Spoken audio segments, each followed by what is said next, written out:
Welcome back to Hardware Unboxed. Today, we're taking our first look at the new Ryzen 5000 series, starting with a review of the flagship part, the Ryzen 9 5950X. Of course, we also have the Ryzen 9 5900X, the Ryzen 7 5800X, and the Ryzen 5 5600X on hand, and you'll see reviews of those parts over the next few days.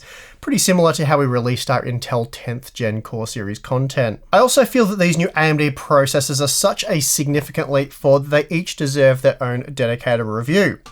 Also deserving a quick shout out is the fact that Hardware Unboxed is now on Floatplane. So that's an alternative to Patreon for supporting the channel and getting access to some pretty cool stuff such as our live streams, Discord chat, behind the scenes content, and more. We'll also be uploading our videos early to Floatplane in high bitrate 4K, so you'll be getting early access to much of our content over there. So if you're interested, the link for both Floatplane and Patreon are in the video description. Now, back to the 5950X. As you'd expect, this is a 3950X replacement, and as such, it packs 16 cores with SMT support, meaning it has 32 threads. The MSRP has been increased a bit from $750 US up to $800 US, so it is quite an expensive CPU for the mainstream AM4 platform. AMD is justifying the price hike with what they're claiming to be dramatically improved performance, especially when it comes to gaming. The highlights include boost clocks of up to 4.9 GHz and a 19% IPC improvement thanks to a new design that sees the core complexes expanded to 8 cores with a new 32MB L3 cache topology. And all of this has been achieved using the same old TSMC 7nm process. There are quite a number of architectural improvements here, but rather than go over all of that, I'm just going to jump right into what I suspect many of you are really here for, the benchmarks. So with that, let's go over the test conditions and then we'll jump into all the glorious blue bar graphs. For testing all AMD CPUs, the MSI X570 Godlike has been used, mostly because it was one of the 4 X570 motherboards to receive BIOS support from AMD. Although prior to release, other AM4 motherboards have received Zen 3 support, AMD was limiting reviewers to one of 4 models to help speed up any troubleshooting issues should a problem arise. Something that struck me during my testing and I found quite amazing is the fact that I was able to run Zen, Zen Plus, Zen 2 and Zen 3 CPUs all on the one motherboard. Although official first gen support isn't listed, it does work on most X570 motherboards. In the case of the X570 Godlike, I could slot in either a Ryzen 5 1600 or the new Ryzen 9 5950X. They both worked perfectly. And that means you can install 4 generations of CPUs on a single motherboard, and that's pretty amazing stuff. On the other hand, for testing the Intel processors of the same period, you'd require 3 separate test systems. Anyway, all AMD and Intel test systems were configured with 4 8GB G.Skill Trident Z DDR4 3200 CL14 memory modules for a 32GB capacity. Then for cooling, I'm using the Corsair iCUE H150i Elite Capellix AIO, as most of these CPUs don't come with a box cooler. Also on hand, I have the brand new Asus ROG Crosshair 8 Dark Hero, which is a modified / upgraded version of the original board. Though it is still suggested to be coming in at $400 US for the Wi-Fi 6 version. So how does the Dark Hero differ from the original plain old Hero? I'm sure many of you will be happy to hear that the X570 chipset fan has been removed. The cooler design though is actually surprisingly similar. They appear to have just replaced the fan with more heatsink, which is great, but you have to wonder why this wasn't done in the first place. The other major upgrade has been made to the VRM. The 16 IR35 55 60A power stages that make up the VRM have been swapped out for 16 90A TI power stages, so a significant upgrade to the board's current capabilities. Asus has also tweaked the board's aesthetics by removing the shiny silver bits, replacing them with matte black bits. Get it? Dark Hero? Anyway, this is a great looking high-end X570 motherboard that should easily match the VRM performance of the extreme $700 models such as MSI's X570 Godlike. And hopefully soon I'll get a chance for some updated X570 VRM thermal testing. Then finally, please note, for all the productivity testing we're using the GeForce RTX 2080 Ti, but for all the gaming benchmarks, I've gone back and updated all of our numbers with an RTX 3090, and I've also added some new games in the process. This was a crap ton of work, but I think for this release it was worth it. So let's get into the graphs. First up, we have Cinebench R20, and here we see that the 5950X is the first desktop CPU to be featured on a mainstream platform that breaks the 10,000 point barrier out of the box. So that is quite incredible. When compared to the 3950X, we're looking at a 10% performance uplift, which frankly is a very impressive generational improvement. When compared to Intel's best mainstream offering, the Core i9-10900K, we're looking at about an almost 60% increase in performance, though AMD is also offering 60% more cores. But the real showstopper here is that single core performance, as here the 5950X is 20% faster than the 3950X, and quite incredibly 17% faster than the 10900K, again Intel's best mainstream desktop CPU. This kind of single thread performance is no doubt going to bode well for gaming. Just before we move on, here is a look at how the 5950X clocks in each of the Cinebench R20 tests. For the multi-core test, where all cores are heavily loaded, the 5950X clocks to around 3.95 GHz, so 4 GHz if you round up, though we did see 4.2 GHz in Blender, as this figure is workload dependent. AMD advertises a base clock frequency of 3.4 GHz, so in either test we are well above that. AMD also advertises a max boost clock frequency of 4.9 GHz, and this should be achieved in single core or lightly threaded workloads, again depending on load. In the Cinebench single core test, the 5950X typically operated at 5 GHz, or 5050 MHz to be exact, so that's 150 MHz over the advertised spec. AMD obviously wanted to ensure that the max boost frequency was not only achieved but often exceeded to avoid the drama seen with Zen 2 and its boost clocks. The 5950X was just 8% faster than the 3950X in the 7-zip compression test. That's still a nice generational performance improvement though, but keep in mind it also costs 7% more. So we're not really seeing an improvement in the price to performance ratio here. The decompression margins are a little more impressive. This time the 5950X is seen to be 14% faster than the 3950X, and that meant it was almost 80% faster than the 10900K. So a mega performance uplift there, and based on the current retail pricing, the 5950X should only cost around 35% more. The Ryzen processors still largely dominate AES encryption performance, and the Sysoft Sandro benchmark is one of the more balanced tests. That said, the Zen 3 architecture offers a little more improvement over Zen 2 here, but even so, the 5950X was 71% faster than the 10900K. With Blender, we're seeing only a small improvement for the 5950X over the 3950X. Here it was just 6% faster. Still, that meant it was almost 50% faster than the 10900K, making it the better value part. Interestingly, we see a huge performance uplift in the VIII benchmark. Here the 5950X is 20% faster than the 3950X and a massive 62% faster than the Core i9-10900K. So this is exciting news for those using VIII who don't want to dish out big dollars on a Threadripper system. The 5950X also offered big performance gains in Corona, beating the 3950X by a 20% margin, and again that meant it was around 60% faster than the 10900K. Here's a look at code compilation performance, and we're only seeing a very mild performance improvement for the 5950X, as it was 7% faster than the 3950X, though it was also 50% faster than the 10900K. The DaVinci Resolve Studio 16 benchmark is more reliant on GPU performance, though as you can see here the CPU still makes a difference, but we're only seeing a 4% boost with the 5950X over the 3950X. Even so, that meant the new Ryzen processor was 19% faster than the 10900K, and that is quite a significant performance improvement. The performance uplift in Premiere Pro is also fairly mild, at least relative to the 3950X. Here we're looking at just a 5% performance improvement. And that sees a 15% increase over the 10900K, which again is a reasonably decent margin. Unlike what we see with the video editing software, Photoshop is a program that relies predominantly on single thread performance, and as a result the 5950X is able to offer strong performance gains over the 3950X. Here we're looking at an 18% performance boost, and that meant it was 10% faster than the 10900K, so a pretty impressive result.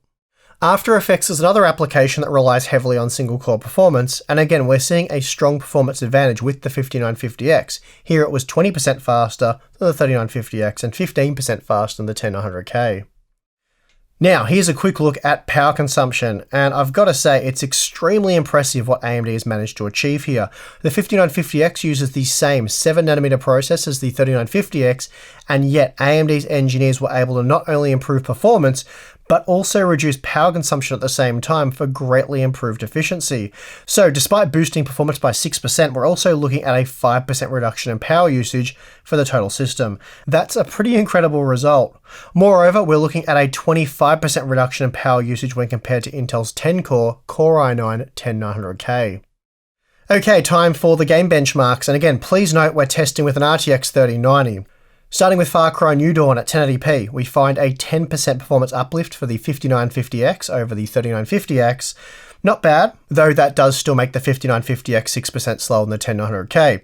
I'd say they're identical with the 2080 Ti, but this next-gen flagship GPU pushes performance back in Intel's favour, at least in this title. Moving on to Tom Clancy's Rainbow Six Siege, and here we find a 7% performance improvement for the 5950X over the 3950X.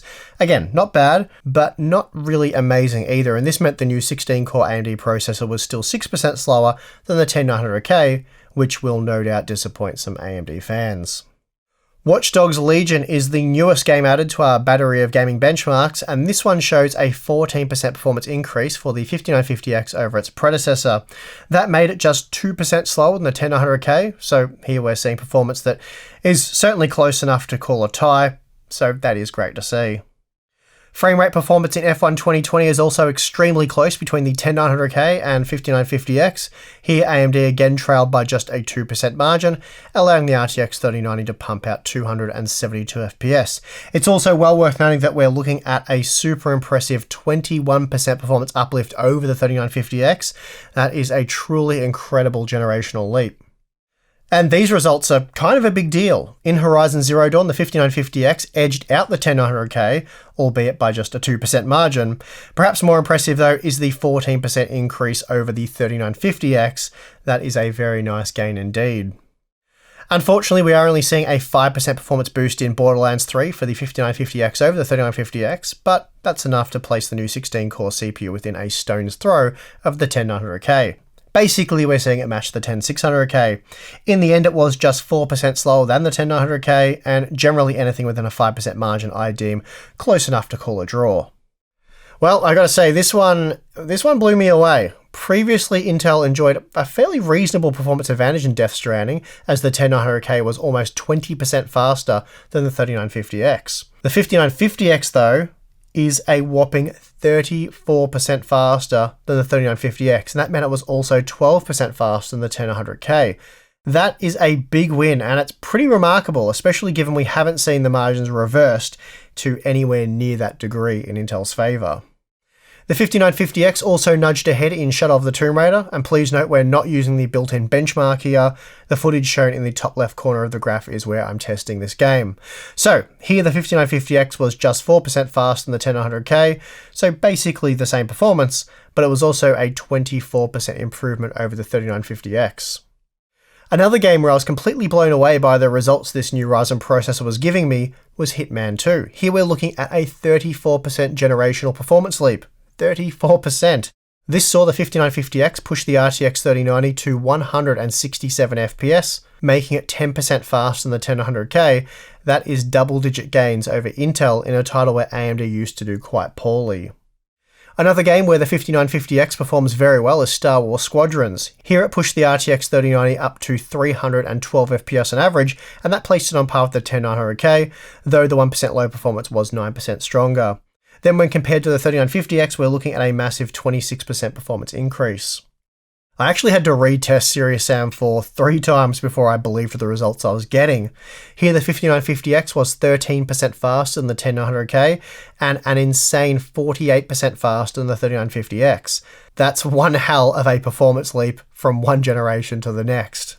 Pretty crazy, AMD went from heavily lagging behind Intel to leaving them well behind. And rounding out the game benchmarks, here's a look at the performance across the 11-game sample. And as you can see, the 5950X and 10900K are identical in terms of performance. This also means on average, the 5950X was 19% faster than the 3950X. And as I've said a number of times now, that is a huge generational performance leap. And it goes well beyond anything we've seen in the last decade. Now let's look at the overclocking performance. I was able to hit an all-core frequency of 4.7 GHz with my 5950X using 1.375 volts, and based on what I'm hearing from other reviewers, this sounds like a fairly typical overclock. Now, this boosted performance in Cinebench R20 by 20%, so that is a very substantial performance increase in a core-heavy workload. However, as expected, it's not ideal for single-core workloads, as here the 5950X stock clocked as high as 5 GHz, so we have reduced the peak operating frequency by 6%, and this resulted in the single-core performance dropping by 5%.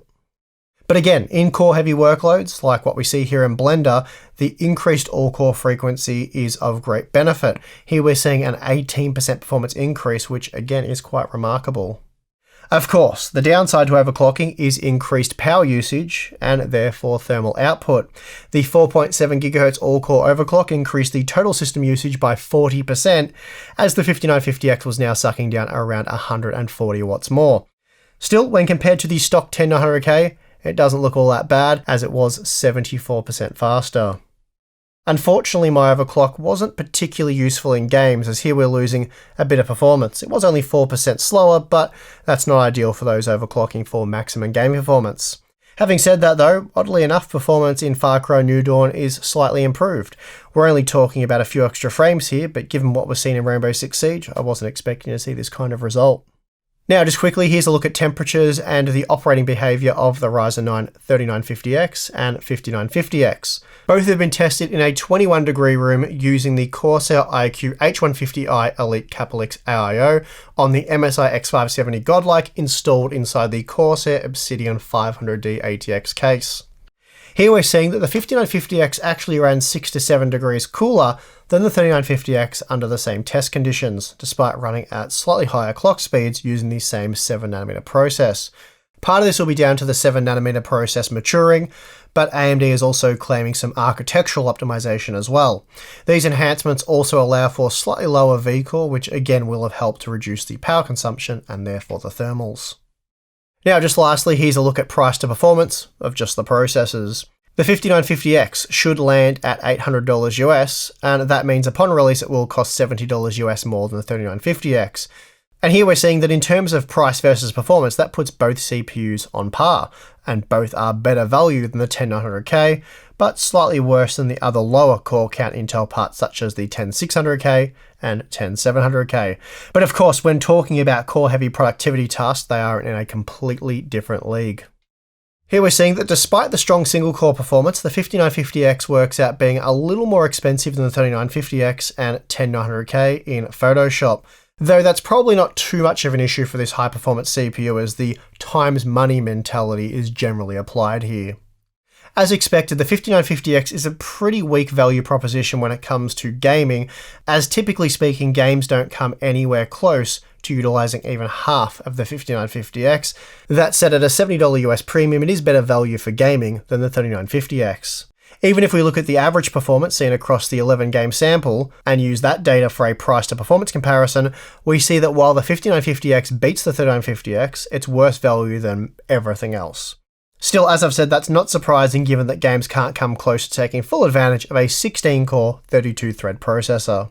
AMD really did put Intel in a tough spot this time last year when they released the Ryzen 9 3950X. It easily beat the Core i9 9900K in core-heavy workloads, thanks to the fact that it packs twice as many cores, and when it came to low-resolution, maximum FPS-type gaming with something like an RTX 2080 Ti, there often wasn't that much in it, though at times the Intel CPU was up to 20% faster, which is a significant margin, and therefore we recommended the 9900K for those seeking maximum gaming performance with very little interest in productivity performance. And the 3950X really saw Intel suffer on two fronts. Not only did the 16-core processor take the mainstream desktop performance crown, but it also eliminated Intel's Cascade Lake X HEDT platform.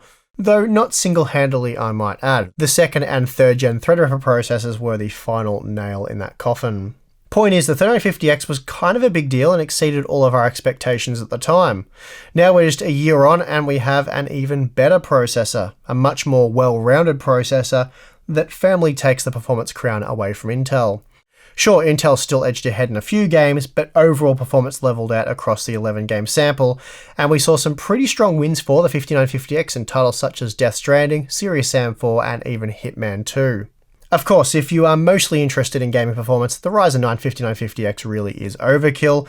You'll be getting a similar level of performance with the cheaper 5900X and even the 5800X, and in most games, probably even the 5600X won't be far behind. And that's actually another really exciting part that I can't wait to show you the performance of, and of course you will see our dedicated review soon. Point is, spending $800 US on a 5950X just for gaming is a bit pointless. It's not pointless, it's just you're not getting the most bang for your buck, that's for sure. But also, going with a core-heavy processor no longer hampers performance either, so it is a viable option for gamers with deep pockets.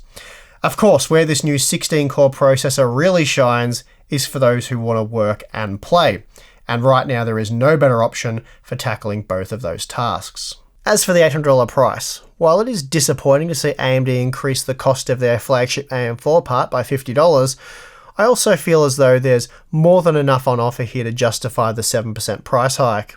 We do believe that we're at the end of the road for the AM4 platform, so the 5950X investment loses a bit of its potential value there as the upgrade path is effectively dead, but if you want the best processor for under $1,000 US, this is quite plainly it.